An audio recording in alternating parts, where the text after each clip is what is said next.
కొంతమంది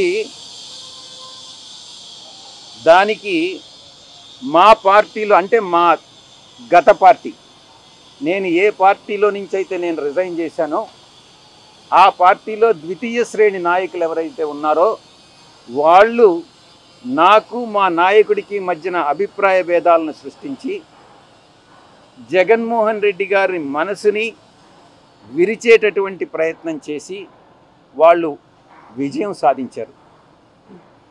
3.5 సంవత్సరం పాటు అవమానాలకు పాలై నేను దిగినటువంటి ప్రతి మెట్టు కూడా కొంతమంది పైకెక్కడం జరిగింది, వాళ్ళు పైకెక్కేదానికి ఉపయోగపడడం జరిగింది. దీంట్లో చాలామంది పాత్రదారులు సూత్రధారులు ఉన్నారు. దీంట్లో ఈ పార్టీ నుంచి వెళ్ళిపోయిన దానివల్ల నేను ఏ విధంగానూ నష్టపోవట్లా. చిత్తశుద్ధితో ఈ పార్టీలో నేను ఉన్నంతకాలం నేను పనిచేశాను, మనస్ఫూర్తిగా పనిచేశాను. ఇప్పుడు కూడా పార్టీ నుంచి వచ్చిన తర్వాత జగన్మోహన్ రెడ్డి బాగుండాలనే కోరుకుంటున్నాను. కానీ ఈ యొక్క ద్వితీయ శ్రేణి నాయకత్వం, వాటిని ఏమంటారు, వీళ్ళు చుట్టూ ఉండేటటువంటి వాళ్ళని కోటరీ, ఈ కోటరీ నుంచి ఏ రోజైతే ఆయన బయటపడతాడో ఆ రోజు ఆయనకు భవిష్యత్తు ఉంటుంది.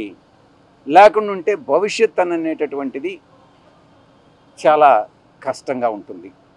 ఇంతకన్నా మించి చెప్పగలిగింది ఏం లేదు. ఎక్కడ బయట నుంచి పోయేటటువంటి ఇన్ఫర్మేషన్ ఈ యొక్క కోటరీకి అనుకూలంగా ఉంటే, ఎవరినైనా ఆయనకి పరిచయం చేయాలి తీసుకెళ్ళాలి అని అంటే ఈ కోటరీ కానీ అంగీకరిస్తే వాళ్ళకి ఏదో ఒక రకంగా నయానో భయానో లేకుంటే మంచిగానో కాళ్ళు పట్టుకోనో చేతులు పట్టుకోనో లేకుంటే ఆర్థికంగా ఏదో ఒకటి చేసో వాళ్ళు ఆయన దగ్గరికి పంపిస్తారే కానీ దేవుడి దగ్గరికి పూజారులు అదర్వైజ్ దేవుడి దగ్గరికి పంపించట్ల. ఇది జరిగేటటువంటిది. ఈ చెప్పేటటువంటి ఒక నాయకుడు అన్నటువంటి వాడు ఈ చెప్పుడు మాటలను నమ్మకూడదు. చెప్పుడు మాటలను నమ్మితే నాయకుడు నష్టపోతాడు, ప్రజలు నష్టపోతారు, పార్టీ నష్టపోతుంది. ఇక్కడ జరిగేటటువంటిది అదే. వైసీపీ పార్టీలో పూజారుల హవా నడుస్తుంది. తప్పకుండా ఏకీభవించకుండా ఉండేదానికి ఏముంది దాంట్లో? ఈ కోటరీ వల్లనే నేను ఆయనకి దూరం అయ్యా.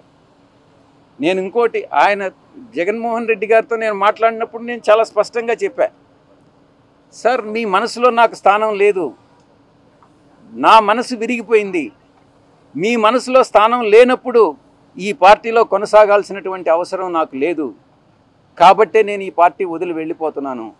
మీ చుట్టూ ఉండే వాళ్ళ చెప్పుడు మాటలు విని మీరు తప్పుదోవ పట్టొద్దు. మీకు ఎవరు నిజాలు చెప్తున్నారు, ఎవరు అబద్ధాలు చెప్తున్నారు అన్నటువంటిది మీరు పూర్తిగా అర్థం చేసుకోండి. అర్థం చేసుకొని మీరు నిర్ణయాలు తీసుకోండి. అప్పుడు మీరు ప్రజలకు ఉపయోగపడతారు.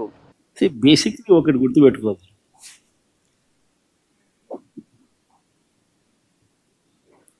పదకొండు మంది మాకు రాజ్యసభ సభ్యులు ఉన్నారు. పోయిన వాళ్ళు ఎంత? 3 పోయినారు. సాయిరెడ్డితో కలుపుకుంటూ 4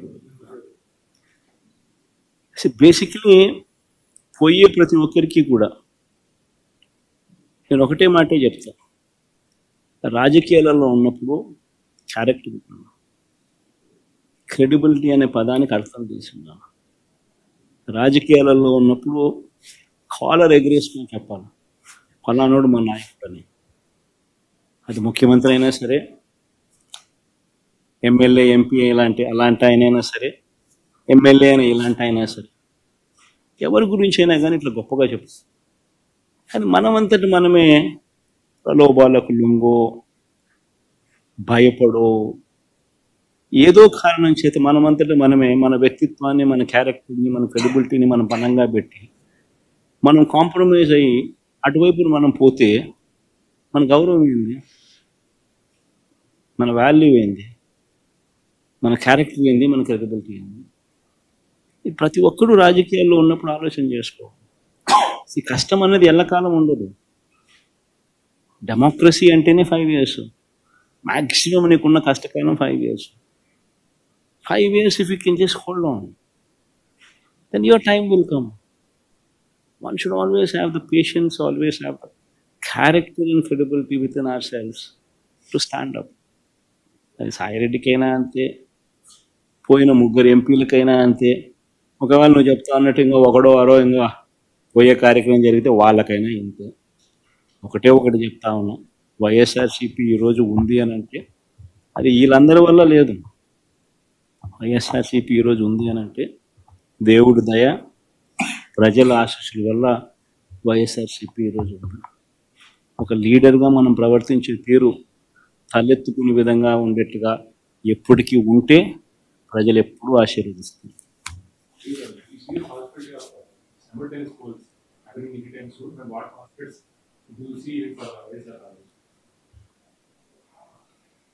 You have seen this, the regime of TDP in these 9 months. I've given a detailed presentation. Do you think anybody would vote for him? I'd appreciate if you would vote for him. Sir, you've talked about how Jagan 1.0 and what all has done. Jagan 2.0 is what you're pitching. Yesterday, Andhra Pradesh IT Minister Nara Lokesh says 1.0, we saw the results public gave to Jagan. What do you expect 2.0 to come out of? Your response on this? It's exactly. I mean, whatever I had spoken to you, whatever I had spoken to, was yesterday telecasted. 19 నుంచి 24 వరకు ఒక quarter, అంటే ఎన్నికల ముందు ఉన్నటువంటి ఒక quarter మాత్రమే pending ఉందో అది వచ్చినటువంటి ప్రభుత్వం బాధ్యత. మరి గడిచినటువంటి 9 నెలలు వారిదే కదా బాధ్యత. ఆ 9 నెలల బకాయిలు మాకేంటి సంబంధం? ఈ 9 నెలలు ఆ గడిచినటువంటి 3 మాసాలు ఇప్పటికీ ఈ మార్చి కూడా అయిపోతే 5 క్వార్టర్లు కంప్లీట్ అయిపోతాయి. అంటే దగ్గర 4,500 కోట్ల రూపాయలు బకాయిలు ఉండిపోయి ఈ ఒత్తిడి తీసుకొస్తుంటే ఏవొక్క ముక్తు మూలుతూ ఒక 500 కోట్లు 600 కోట్లు మొన్న గడిచినటువంటి నెలలో విడుదల చేశారు.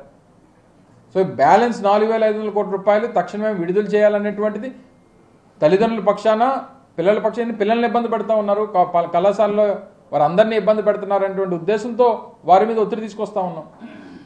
అది వారి బాధ్యత అనేటువంటిది కూడా వారు గుర్తు చేస్తూ ఉన్నాం. మళ్ళీ ఏంటి ఇదంతా కూడా మళ్ళీ సూపర్ 6లో హామీ కాదు, ఇది కంటిన్యూస్ ప్రాసెస్ లాగా పెన్షన్స్ కానీ, ఫీజు రీఎంబర్స్మెంట్ కానీ, లేకపోతే ఆరోగ్యశ్రీ కానీ, ఇవన్నీ విద్యా వైద్యం అనేటువంటి టాప్ ప్రయారిటీస్ ఏ గవర్నమెంట్ కన్నా. అది కూడా టేకప్ చేయకపోతే ఎలాగా? మళ్ళీ తిరిగి ఇంకా జగన్మోహన్ రెడ్డి గారే రైట్. విజయసాయి రెడ్డి గారు కొన్ని కీలక వ్యాఖ్యలు చేశారు మీ మీద, మీ పార్టీ మీద.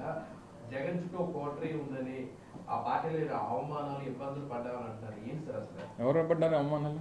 అతనే చెప్పారు, విజయసాయి రెడ్డి గారు. ఎవరి గురించి? మీ పార్టీ అధినేత దగ్గర కోటరీ ఉంది, దానివల్ల చాలా ఎన్నో ఇబ్బందులు అవమానాలు. జగన్మోహన్ రెడ్డి గారి కోటరీ అంటే ఈ రాష్ట్రంలో వైఎస్ఆర్ కాంగ్రెస్ పార్టీ కార్యకర్తలు. జగన్మోహన్ రెడ్డి గారి కోటరీ అంటే ఈ రాష్ట్రంలో వైఎస్ఆర్ కాంగ్రెస్ పార్టీ మొదటి నుంచి 14 సంవత్సరాలుగా జగన్మోహన్ రెడ్డి గారి కోసం, పార్టీ కోసం కష్టపడి పనిచేస్తున్నటువంటి కార్యకర్తలే జగన్మోహన్ రెడ్డి గారి కోటరీ. నిజంగా కోటరీలు సరే పోనీ ఎవరో ఏమన్నారనేటువంటిది పక్కన పెడదాం. ఏ రాజకీయ పార్టీలో ఏ నాయకుడి పక్కన కోటరీ ఉండదు చెప్పండి? చంద్రబాబు నాయుడు పక్కన కోటరీ లేదా?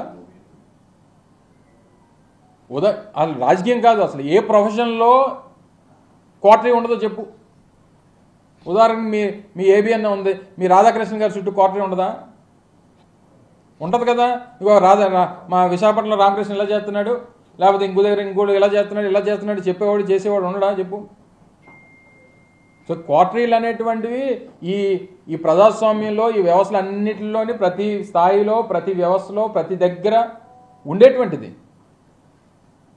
సరే, ఆ కోటరీల గురించి ఎవరు మాట్లాడాలి? దూరం నుంచి చూసిన వాళ్ళు, లేకపోతే ఆ కోటరీలో లేని వాళ్ళు మాట్లాడాలి తప్ప మొన్నటి వరకు ఆ కోటరీలో ఉన్నటువంటి మనం మాట్లాడితే ఎలా చెప్పు? నాకు అనుమానం కలుగుతుంది.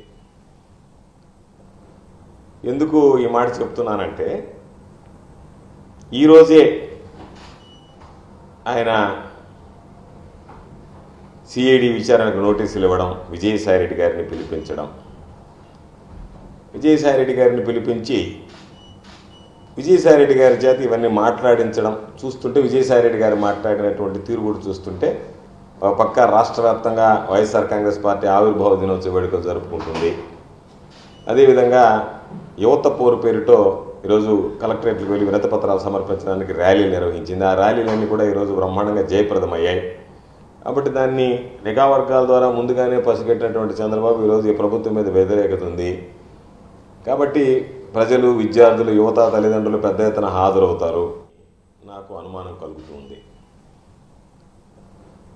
ఎందుకు ఈ మాట చెప్తున్నానంటే, ఈరోజే ఆయన సిఐడి విచారణకు నోటీసులు ఇవ్వడం, విజయసాయిరెడ్డి గారిని పిలిపించడం, విజయసాయిరెడ్డి గారిని పిలిపించి విజయసాయిరెడ్డి గారి చేత ఇవన్నీ మాట్లాడించడం చూస్తుంటే, విజయసాయిరెడ్డి గారు మాట్లాడినటువంటి తీరు కూడా చూస్తుంటే, పక్క రాష్ట్ర వ్యాప్తంగా వైఎస్ఆర్ కాంగ్రెస్ పార్టీ ఆవిర్భావ దినోత్సవ వేడుకలు జరుపుకుంటుంది. అదేవిధంగా యువత పోరు పేరుతో ఈరోజు కలెక్టరేట్లకు వెళ్ళి వినతిపత్రాలు సమర్పించడానికి ర్యాలీలు నిర్వహించింది. ఆ ర్యాలీలన్నీ కూడా ఈరోజు బ్రహ్మాండంగా జయప్రదమయ్యాయి. కాబట్టి దాన్ని నిఘా వర్గాల ద్వారా ముందుగానే పసిగట్టినటువంటి చంద్రబాబు ఈరోజు ఈ ప్రభుత్వం మీద వ్యతిరేకత ఉంది. కాబట్టి ప్రజలు, విద్యార్థులు, యువత, తల్లిదండ్రులు పెద్ద ఎత్తున హాజరవుతారు. వైఎస్ రాజశేఖర రెడ్డి గారు, ఆ తర్వాత జగనన్న, వీరిద్దరి ప్రభుత్వంలోనే మహిళలకి గౌరవం, భద్రత, రాజకీయంగా ఎంతో ఎదుగుదల, అలాగే సాధికార దిశగా ఆర్థికంగా బలోపేతం చేసే విధంగా తండ్రి కొడుకులు ఇద్దరూ కూడా మనకి ఎంత సపోర్టివ్గా ఉన్నారో ఒకసారి మనం అందరం కూడా గుర్తు చేసుకోవాలి.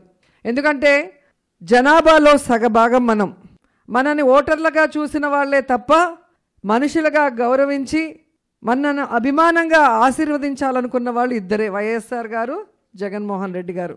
దానికోసం మనం ఎంత దూరమైనా పోరాడాలని కూడా ఈ సందర్భంగా తెలియజేసుకుంటున్నాం. ఎందుకంటే ఎప్పుడెప్పుడు చంద్రబాబు నాయుడు అధికారంలోకి వస్తాడో అప్పుడప్పుడు ఆడవాళ్ళ మీద అఘాయిత్యాలు కానీ, ఆడవాళ్ళని అవమానించటం కానీ, ఆడవాళ్ళని చులకనగా చూడటం కానీ,